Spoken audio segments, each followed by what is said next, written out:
이 연내 테이퍼링에 대한 시계가 다시 움직일 수 있다. 지금 국내 시장에서 가장 문제가 되는 거는 환율이에요, 환율. 과연 외국인이 언제까지 매도를 할 것인가, 그리고 얼만큼 더 매도를 할 것인가, 이 부분이 이제 가장 큰 관심사라고 보시면 될 것 같은데, 외국인의 매도가 진행이 됐던 때가, 본격적으로 매도가 됐었던 때가 8월 9일부터입니다.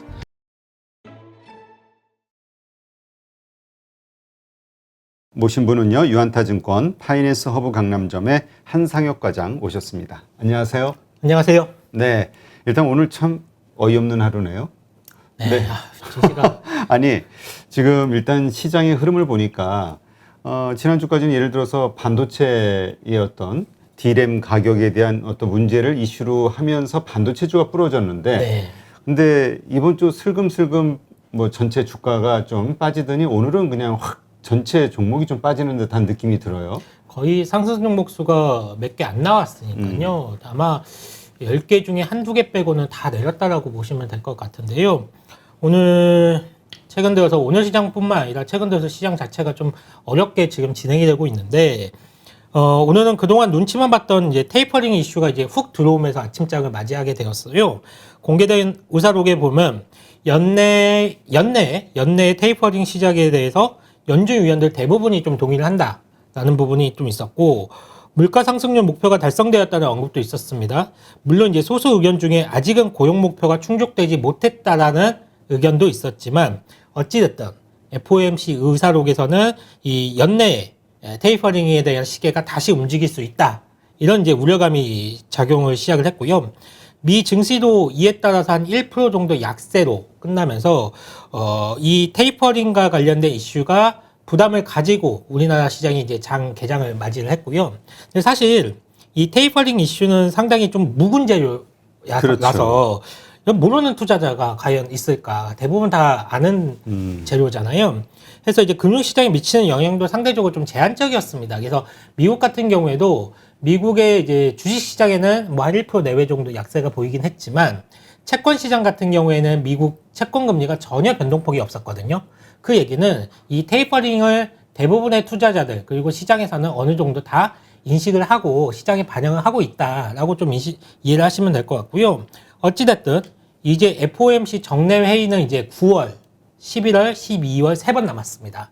그렇다라고 하면 아무래도 이제 빠르면 이제 한 9월 정도, 9월 FOMC 때 테이퍼링이 선언될 수 있을 거라고 좀 보고 있고, 늦어도 한 11월에는 테이퍼링이 시작될 거라고 좀 예상을 할 수 있는 그런 부분이다라고 좀 정리를 해드리도록 하겠습니다. 네, 사실 뭐 묵은 재료 이런 말씀 하셨지만 그동안 우리 테이퍼링에 대한 언급이 많이 있었고, 또 한때로는 시장이 흔들리기도 했었고, 뭐 그 후에는 이제 뭐 별로 그 영향을 안 받는 모습도 보여줬단 말이죠. 그래서 더 이상 테이퍼링에 대한 그 어떤 우리 두려움 이런 거는 사라진 게 아니냐, 이런 게 이제 시장 대부분의 의견이었는데, 이렇게 빠지고 나니까 사실 장 중반까지도 왜 빠지는지를 몰랐어요. 근데 네. 빠지고 나니까 이제 이유를 우리가 테이퍼링에서 찾는데, 일단 그게 맞는 것인지부터가 좀 한번 짚어봐야 될 것 같아요. 항상 빠질 때는 빠지고 난 다음에 그에 맞는 이유를 찾아서 이제 그러니까. 주기 때문에 사실. 그런데 국내 시장에서도 장 시작하고 난 다음에 1시간 정도 지나고 났을 때까지만 해도 괜찮았어요. 그때까지만 해도 장 흐름이 괜찮았는데, 나름 전일에 있었던 미 시장에서 보여줬던 뭐 테이퍼링과 관련된 이슈, 미 시장이 좀 조정을 받았다, 이런 부분을 잘 소화하고 있지 않나라고 생각을 할 때쯤 딱 북한 이슈가 또 하나가 터졌죠. 아, 그래요? 예, 북한에서 한미 연합훈련 때문에 이제 그거에 맞춰서 이게 미사일 시험 발사 계획을 관계기구에 통보했다는 뉴스가 좀 나왔습니다. 이게 동해상의 미사일 시험 발사 계획을 일본 측에 통보를 했다라고 하는데, 사실 이제 북한의 미사일 발사 시험이 오늘 내일 일도 아니고 새로운 것도 아니고, 그러니까 이것도 뭐 그렇게 몇 번 있었던 일이잖아요. 뭐 핵 실험을 하는 것도 아니고, 동해상으로 미사일 이렇게 빵빵 쏘다니는 건 몇 번 있었잖아요. 그래서 이게 시장에 그렇게 큰 이슈로 평소라면 못했을 텐데, 워낙 지금 투심이 약하다 보니까 이 관련 이슈로 인해서 쉽게 좀 밀리는 모습을 좀 관찰을 할 수가 있었고, 특히 문제는 뭐냐면, 지난주에도 말씀을 드렸지만 지금 국내 시장에서 가장 문제가 되는 거는 환율이에요, 환율. 환율이 아무래도 원화가 약세가 되면서 외국인의 매도세가 계속 이어질 수 있다는 부분. 그러면서 시장에 전반적으로 부담이 될 수 있다는 부분이 최근 시장을 국내 시장에서 좀 어렵게 하는 이유 중에 하나였는데 어제 같은 경우에는 금융당국에서 좀 구두 개입이 있었죠. 그래서 원화가 좀 안정되는 모습을 보였다가 오늘 같은 경우에는 이 테이퍼링과 관련된 이슈 하나 그리고 이 북한과 관련된 이슈 그러니까 지정학적 리스크 이 두 가지 이슈가 좀 불거지면서 다시 또 원화가 약세가 되는 그러니까 환율이 튀어 오르는 그런 양상을 좀 보이면서 시장이 갑자기 급격스럽게 좀 밀려 내려왔다라고 보시면 될 것 같습니다. 그러면 일단 첫 번째 그 북한의 어떤 그런 안 좋은 뉴스가 나왔던 그 시점부터 이게 시장이 좀 하방으로 꺾이기 시작한 건가요? 네, 외국인의 매도세가 그때부터 조금 사실 아까도 말씀드렸지만 장 시작하고 난 다음에 1시간 난집했을 때는 외국인의 매도세가 오늘은 조금 그치려나 할 정도로 그렇게 매도세가 크지는 않았어요. 뭐 지난 뭐 며칠간을 생각을 해보면 시작하면서 뭐 1,000억, 2,000억씩 팔고 시작을 했거든요, 얘들이. 근데 오늘은 그런 모습이 아니었거든요. 그래서 좀 괜찮나라는 이렇게 좀 안심하고 있었을 때 갑자기 이제 북한 이슈 같은 것들이 나오면서 슬금슬금 빠지기 시작하더니 또 외국인들의 매도가 유발이 되더라고요. 그러면서 전체적인 시장이 좀 많이 좀 밀렸다. 오늘 시장만 놓고 본다라고 하면 그 정도 정리가 될 것 같습니다. 그런데 그 사실 뭐 지난번에 삼성전자 뭐 하루에 1조씩 팔고 막 하루에 2조씩 전체 매도 때리고 네네네. 현물을 이럴 때에도 우리가 1%좀 넘는 1% 안 되나 1% 좀 넘는 정도의 마이너스로 방어를 했잖아요. 네네. 개인들이 다 매수하고 또 오늘 외국인이 팔았다 해도 한 3천억도 안 되는 것 같은데. 맞아요. 이게 왜 그러냐면 그 외국인의 매도세에 비해서 시장 그 하락폭이 좀 더 깊었던 이유는 왜 그러냐면 이게 만약에 그 하락의 첫 시작이었다라고 하면 이렇게까지 안 밀렸을 거예요. 근데 그동안 한 1, 2주 사이에 계속적으로 투자 심리가 굉장히 약해졌습니다. 시장 자체가 워낙 외국인의 매도세가 커지다 보니까 시장에서 이제 섣불리 매수를 하기보다는 좀 관망적이고 보수적인 투자자들이 많이 생겨났어요. 그러다 보니까 매수에 대한 호가창이 굉장히 얇아진 상태입니다. 아, 그래요? 그러다 보니까 조그마한 매도에 의해서도 호가창이 금방금방 깨지면서 하락률을 키울 수밖에 없었던. 오늘 본다라고 하면 거래량도 거의 없었고요. 그 말은 매수하겠다고 빠질 때 매수하겠다고 달려드는 사람들이 그만큼 적었다는 얘기고 그만큼 매수 심리가 굉장히 약해졌다는 거거든요.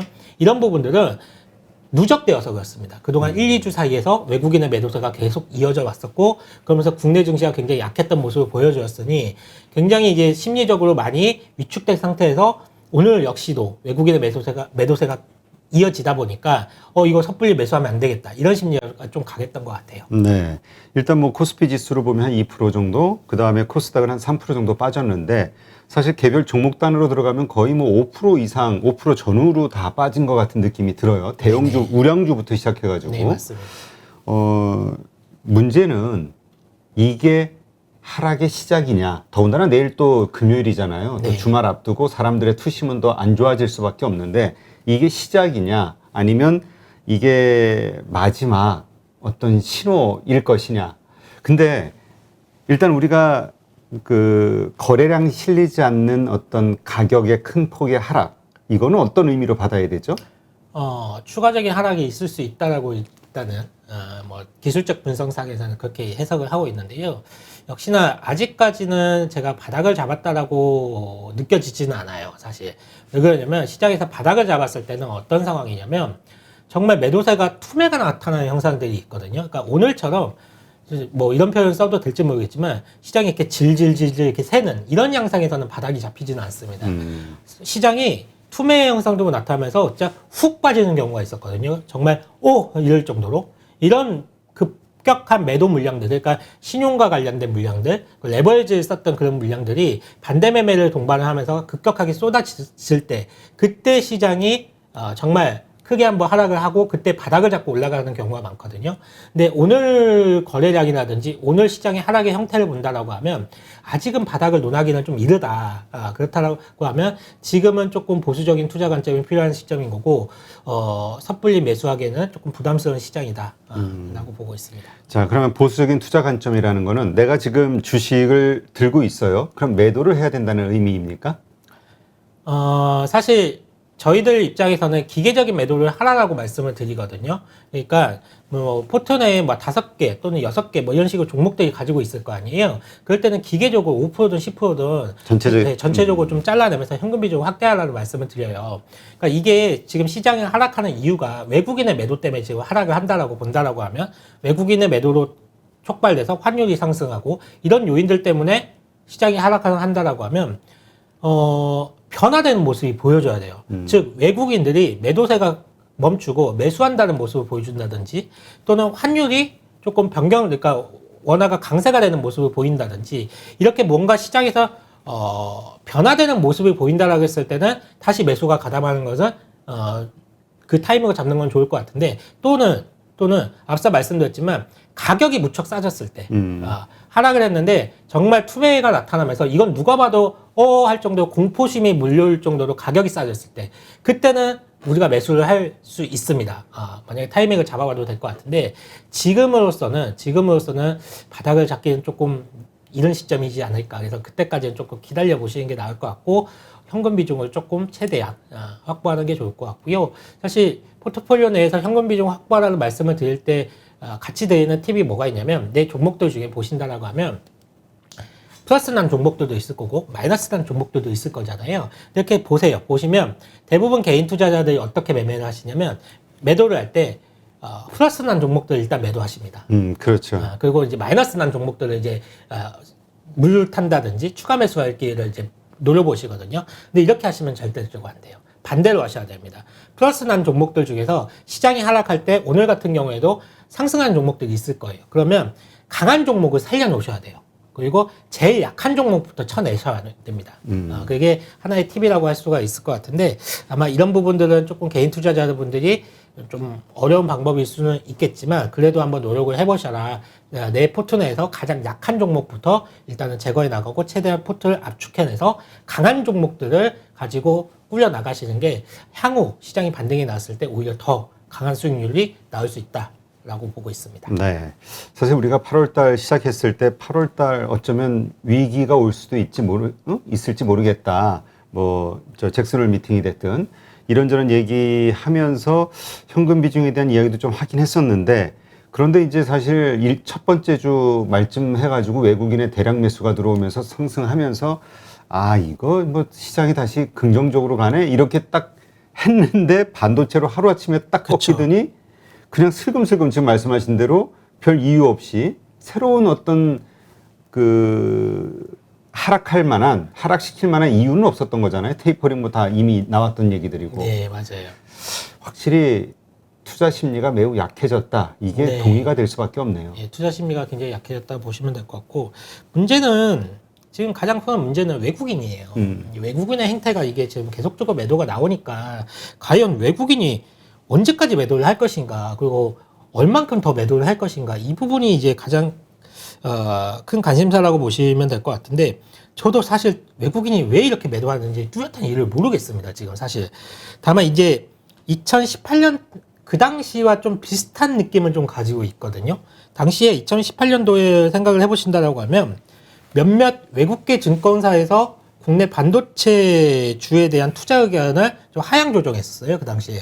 그리고 미국과 중국이 무역 분쟁을 이제 벌이기 시작을 했고, 그러면서 글로벌 경기도 피크아웃을 좀 하는 분위기였거든요. 어떻게 보면 이제 지금하고 좀 비슷한 상황이 있잖아요.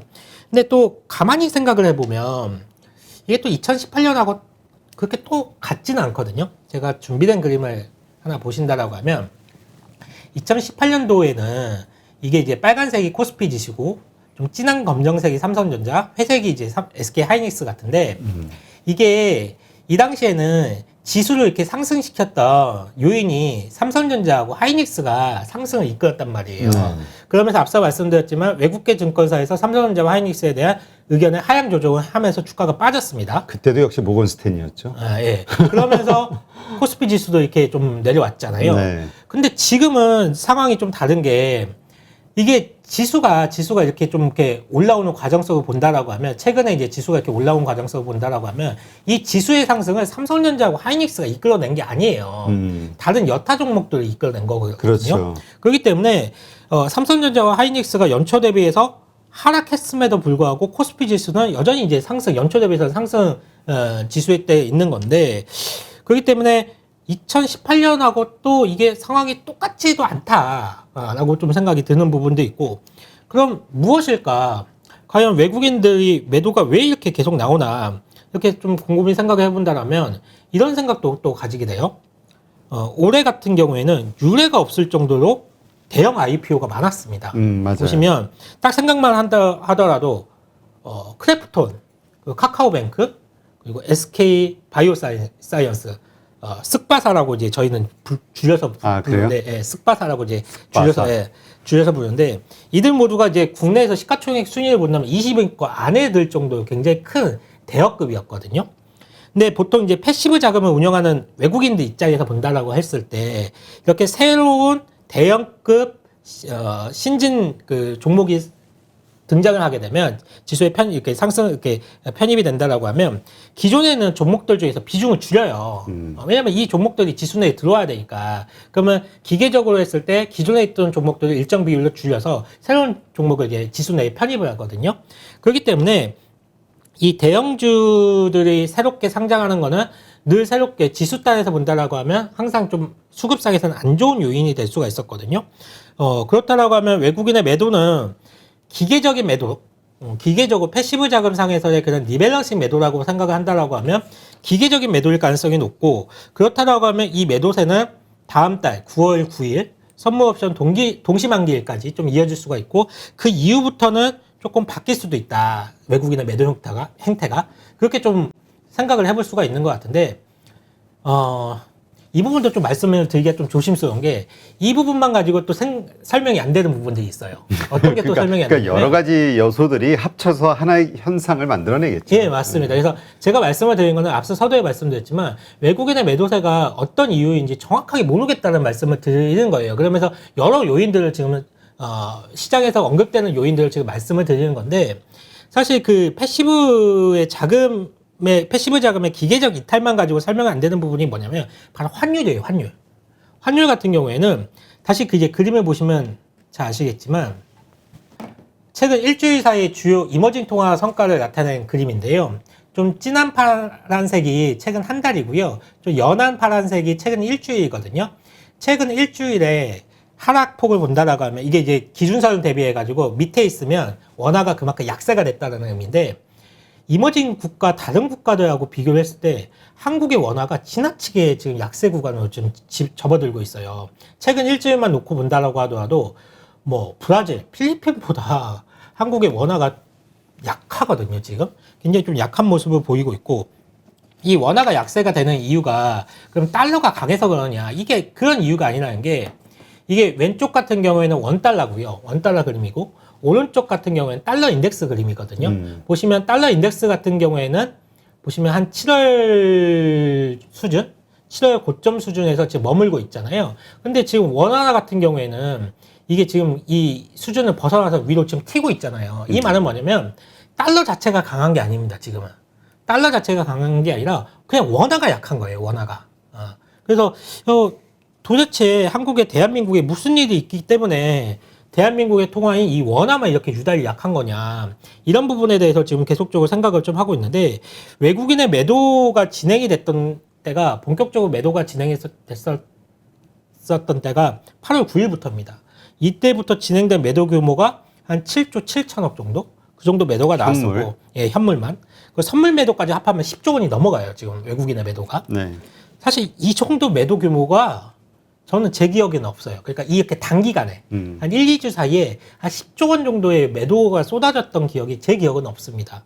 근데 공교롭게 시장에서 제가 이런 이유 저런 이유 지금 말씀을 드리잖아요. 근데 이게 뚜렷하게 외국인의 매도를 설명할 수 있는 것들은 지금 없거든요.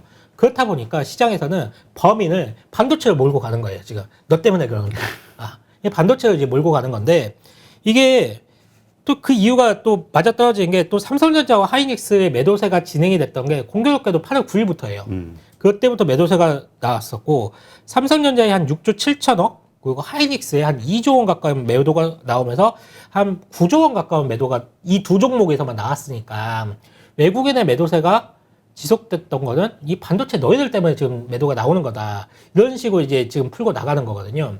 그러면 시장이 반등의 트리거가 나온다라고 했을 때 그러면 어디서부터 반등의 트리거를 찾을 수가 있을까요, 우리가? 당연히 반도체가 언제 반등이 나올 것이냐. 반도체 외국인 매도세가 언제 그칠 것이냐.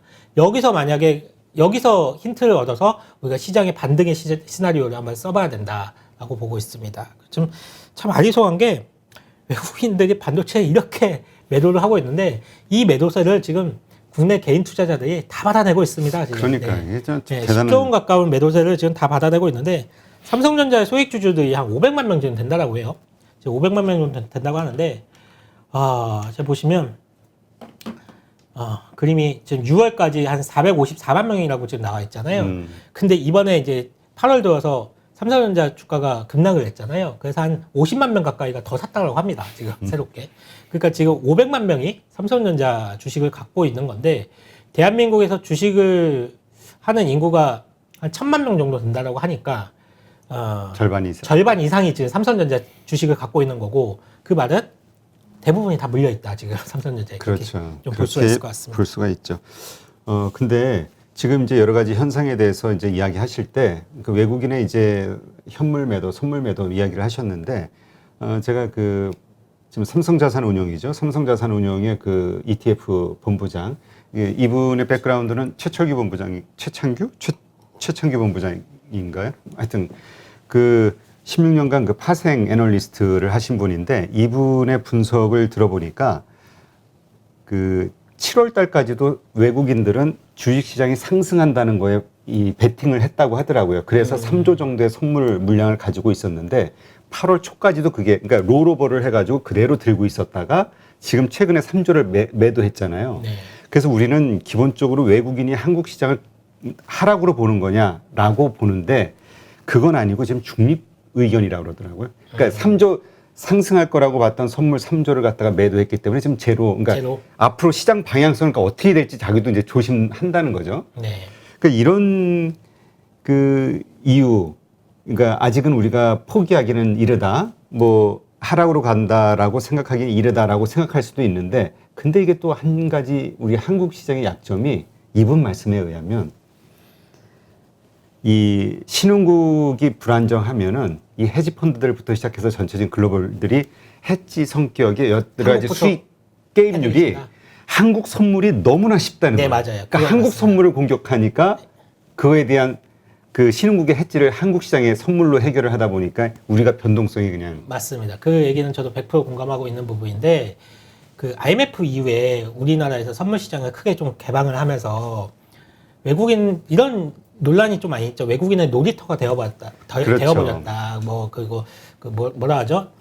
자판기 현금 자판기처럼 이렇게 되어버렸다. 현금 인출기처럼 되어버렸다는 이런 표현을 많이들 쓰시는데 맞습니다. 우리나라가 이 외국인들이 놀기에는 선물 옵션 선물의 규모도 굉장히 크고요. 그 외국인들의 매매에서 해치성으로 매도를 때리고 이런 플레이를 하기에는 굉장히 적합한 시장입니다. 그래서 뭔가 조금 안 좋은 이슈가 있다라고 하면 일단은 한국 시장부터 일단 패대기를 칩니다. 얘들이. 그래서 이제 얘들이 다른 쪽을 해지하는 경향이 좀 많이 있거든요. 이 부분은 저도 100% 좀 공감하는 부분이고 그렇기 때문에 한국 시장이 굉장히 좀 어렵습니다. 그러니까 그런 게 악순환이 돼서 매도하니까 환율이 가치가 원화가 떨어질 수밖에 없는 거고 네. 이게 또 악순환이 돼서 또 이게 주식시장에 영향을 미치고 맞습니다. 야 이게 그래서 전에 이창훈 본부장 어디죠? 저 공무원연금 CIO 하셨던 그분 말씀에 의하면은 과거에는 국민연금이라든가 이런 기관들이 어느 정도 방어를 했는데 맞아요. 이게 정치적인 이슈 때문에 하도 이 국회 여기 청문회 끌려다니고 하니까 이제는 그걸 무서워해서 안 하기 때문에 완전 외국인 놀이터가 돼버렸다 이런 네, 얘기를 하더라고요. 이게 기존에는 진짜 기관 투자자들이라든지 연기금에서 상당히 외국인의 그런 반대 포지션을 잡으면서 좀 지수 하락을 좀 방어하고 이런 역할을 많이 했었는데 지금 기관은 아무런 역할을 못 해요. 사실 기관에서는 이미 기관은 딱 그겁니다. 개인 투자자들이 펀드를 가입을 해서 펀드에 돈을 입금을 해줘야지 그 사람들이 돈이 생겨가지고 이제 주식도 사고 이렇게 운영을 할 수가 있는 건데 잘 아시다시피 펀드에서는 자금이 계속 빠져나갑니다. 그렇죠. 그러다 보니까 기관은 아무런 힘을 못 쓰고 있는 거고 지금 과거에 기관과 연기금이 했던 역할을 개인들이 지금 하고 있죠. 그러니까 이게 그 힘을 발휘를 못 하잖아요. 그게 응축된 힘이 좀 부족하죠, 아무래도. 그러니까 외국인들이 돈 벌기가 한국 시장이 되게 쉽다는 게 내가 상승으로 돈 좀 벌어볼까 하면 파생해서 선물 매수하고 현물 좀 사면은 쫙 바로 돈을 올라가는. 벌고 공매도 같이 포함해서 선물 매도하고 현물 매도하면은 또 쫙 밑으로 벌고 맞아요. 그 자기들 마음대로 벌어가고 우리는 그냥 계속 휘둘리니까 예. 그렇기 때문에 한국 시장이 정말 어렵다라고 많이들 말씀을 드리고 있고, 저는 이제 그런 말도 해요.